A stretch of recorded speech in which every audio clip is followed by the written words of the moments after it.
सुहानी यादें शायद हमारे खिलौनों की होती हैं। खिलौने कभी हमें हंसाते हैं, कभी रुला देते हैं और उम्र के साथ साथ बस एक किस्सा बन के रह जाते हैं। पर क्या आपने कभी ये सोचा है कि शायद आपका कोई खिलौना कुछ राज छुपाए बैठा है? कुछ ऐसे राज जो सिर्फ समय के साथ बाहर आते हैं। शायद डेमी ने भी ऐसा कुछ कभी नहीं सोचा था। लंदन की गलियों में पैदा हुई डेमी 25 साल की यंग इंडिपेंडेंट लड़की थी जो एक मार्केटिंग फर्म में काम करती थी। उसका घर पुराने लंदन की एक बिल्डिंग के तीसरे मंजिल पर था। एक पुराना लेकिन मजबूत मकान। इस घर में डेमी की फैमिली तब शिफ्ट हुई थी जब डेमी केवल 11 साल की थी। जब वो अपने नए कमरे में गई तो उसे एक छोटा सा बंदर का खिलौना अपने बाकी खिलौनों के साथ दिखा। एक पुराना चाबी वाला बंदर जिसके हाथ में 2 डंडियां और एक छोटा सा ड्रम यानी एक छोटा सा झुंझुना था। उसकी नीली आंखें शीशे जैसी चमकदार थीं और चेहरे पर सिर्फ एक बड़ी सी मुस्कुराहट। 11 साल की डेमी के मन में उस बंदर को देखकर सिर्फ एक्साइटमेंट जगी। उसे लगा उसके पापा उसके लिए ये नया खिलौना लाए हैं। उसने उस बंदर को अपने हाथों में लिया और अपने पापा के पास जाकर उनके पैरों से लिपट गई। उसके पापा ने उसे प्यार से गोदी में उठाया तो वो पापा के गालों पर एक किस देकर बोली, नए खिलौने के लिए थैंक यू सो मच पापा। उसके पापा ने कंफ्यूजन से डेमी और उस बंदर को देखा, पर तब शिफ्टिंग की अफरा तफरी ने उनका ध्यान खींच लिया। उन्होंने डेमी को कहा, बेटा जाके अपने कमरे में खेलो, यहाँ सब फर्नीचर इधर उधर हो रहा है, आपको चोट लग जाएगी। छोटी सी डेमी अपने कमरे में जाकर उस बंदर के साथ खेलने लगी। उसने उस बंदर में चाबी भरी पर कुछ नहीं हुआ। बंदर ने झुंझुना बजाया ही नहीं। डेमी के चंचल मन ने ज्यादा नहीं सोचा। वो अपनी गुड़िया के साथ खेलने में बिजी हो गई और वो बंदर एक कोने में पड़ा रहा। उस रात जब डेमी सो रही थी तो बीच रात उसकी आंख झुंझुने की आवाज से खुली, लेकिन डेमी ने उस पर ज्यादा ध्यान नहीं दिया और वो अपने सपनों की दुनिया में वापस चली गई। पर अगली सुबह जब वो उठी तो उसके पापा चल बसे थे। डेमी की मां ने रोते हुए उसे बताया कि उसके पापा को हार्ट अटैक आया था। हालांकि वहां मौजूद सभी लोग यही सोच रहे थे कि 35 साल के इतने फिट आदमी को हार्ट अटैक आया कैसे। पर नन्ही सी डेमी को मौत के बारे में क्या ही पता था। उसका सारा ध्यान उसके कमरे में पड़े उस बंदर के खिलौने पर था। डेमी को उस दिन वो बंदर बहुत अजीब सा लग रहा था, मानो इस दुख के माहौल में सिर्फ वो बंदर अजीब सी मुस्कान लिए मुस्कुरा रहा था। उस दिन के बाद वो बंदर एक शेल्फ पर ही पड़ा रहा। डेमी ने कभी उससे खेलने की कोशिश नहीं की, पर वो उस बंदर को अपने पापा की तरफ से एक आखिरी गिफ्ट मानती रही। इसलिए उसे फेंकने का ख्याल कभी डेमी के दिमाग में आया ही नहीं। समय का पहिया घूमा और धीरे धीरे वो बंदर भी डेमी के बाकी खिलौनों के साथ एक स्टोर रूम में चला गया। डेमी की आंखों और दिमाग से कई सालों तक छुप गया। अब डेमी एक वर्किंग प्रोफेशनल थी। हाल में उसका प्रमोशन हुआ था और उसने डिसाइड किया कि बोनस के पैसों से वो अपना मकान रेनोवेट करवाएगी। दोस्तों, हमने अपने crime channel the crime show पर सिद्धू मूसेवाला मर्डर केस को कवर किया है। अगर आप सिद्धू के फैन थे या अगर आपको जानना है कि एक्चुअली में सिद्धू मूसेवाला केस में क्या हुआ था, तो इस वीडियो के बाद हमारी उस वीडियो को देखना मत भूलना। लिंक पिन कमेंट और डिस्क्रिप्शन में।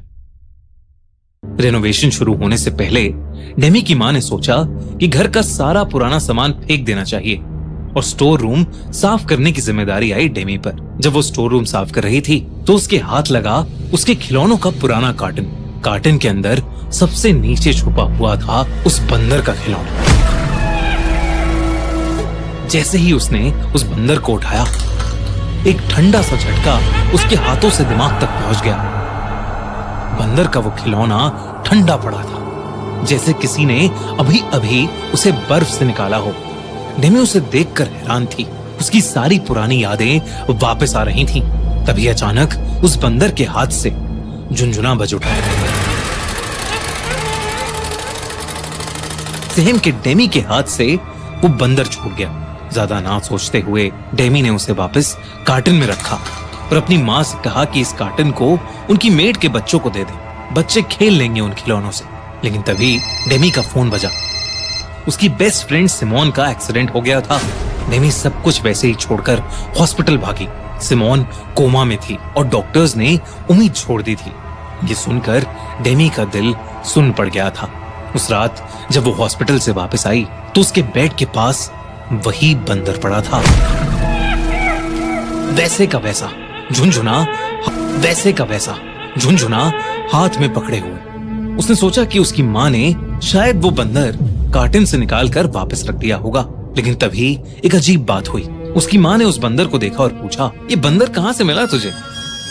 मैंने तो इसे सालों पहले फेंक दिया था। बिल्कुल अच्छा नहीं लगता ये खिलौना मुझे।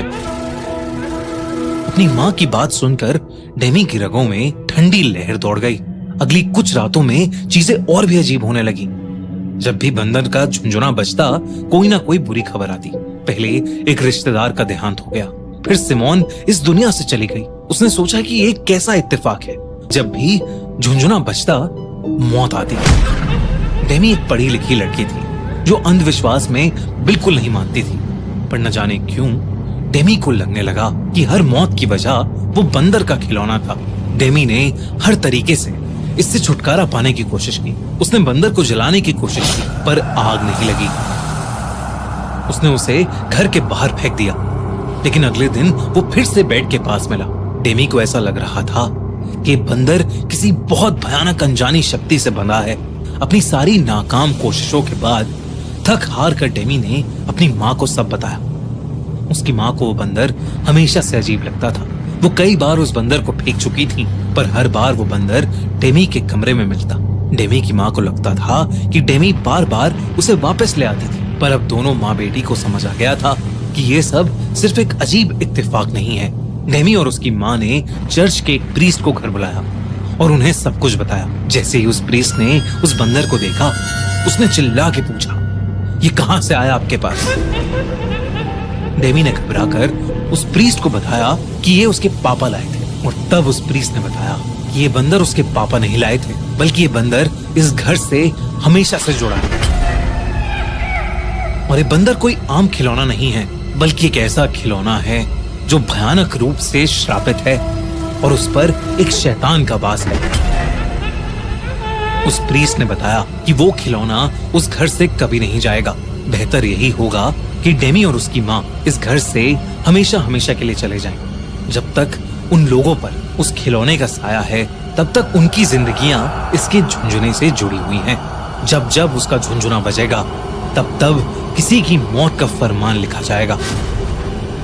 दोनों माँ बेटी घबरा गए और उन्होंने उस प्रीस्ट की बात मान ली, लेकिन घर छोड़ने से पहले उस प्रीस्ट ने उस घर का एग्जॉर्सिज्म किया और उस बंदर के खिलौने को एक बक्से में डालकर उस बक्से को क्राइस्ट के लॉकेट से बांधकर ताला लगा दिया। अगली ही सुबह डेमी और उसकी माँ ने वो घर छोड़ दिया। फिर कुछ महीनों बाद उस घर में नए ओनर शिफ्ट हुए। उनका एक 8 साल का बेटा था, जिसे अपने कमरे में फिर से वही बंदर का खिलौना मिला, और वो इस बार भी वैसे ही झुनझुना बजा रहा था।